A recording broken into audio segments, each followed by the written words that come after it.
Distance को s से represent करेंगे, स्केलर क्वांटिटी है, SI unit metre.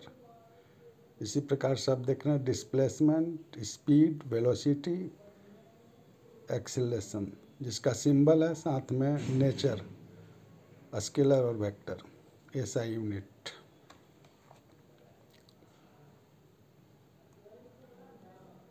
Comparison between average speed and average velocity. Average speed, it is the total path length divided by total interval of time during which motion takes place. Velocity में देखें, average velocity में it is the change in displacement divided by time interval during which motion takes place.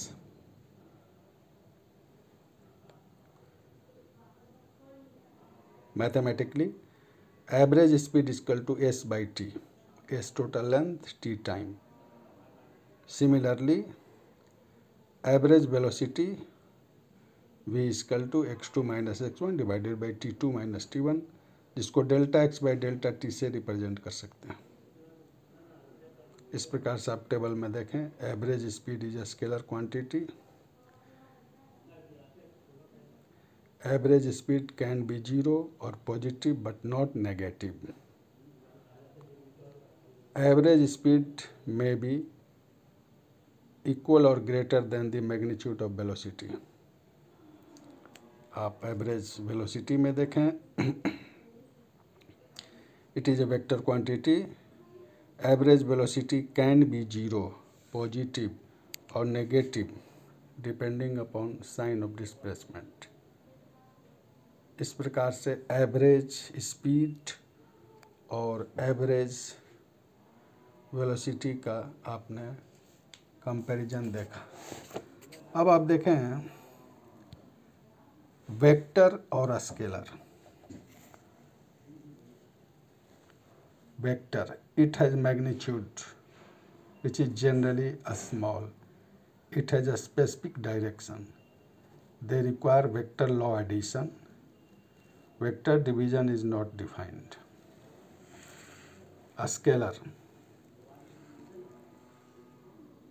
it has magnitude equal to or more than the magnitude of corresponding vector quantity. Either the direction is not there or it requires explanation. They require algebraic rule of addition. A scalar division is defined.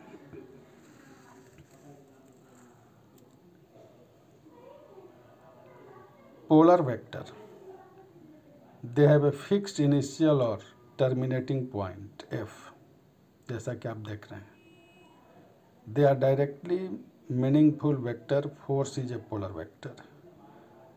No special rule is required to describe their direction.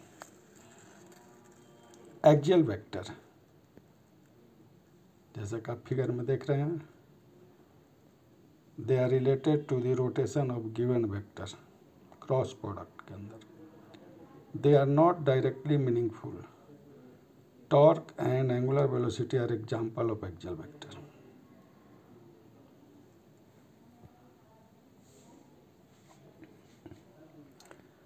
Important physical quantities. Velocity, distance covered in angular position. Table को ध्यान से देखें। Popular symbol, formula y equal to x tan theta minus 1/2 gx square 2u square cos square theta. Range in angular position r equal to u square sin 2 theta by g।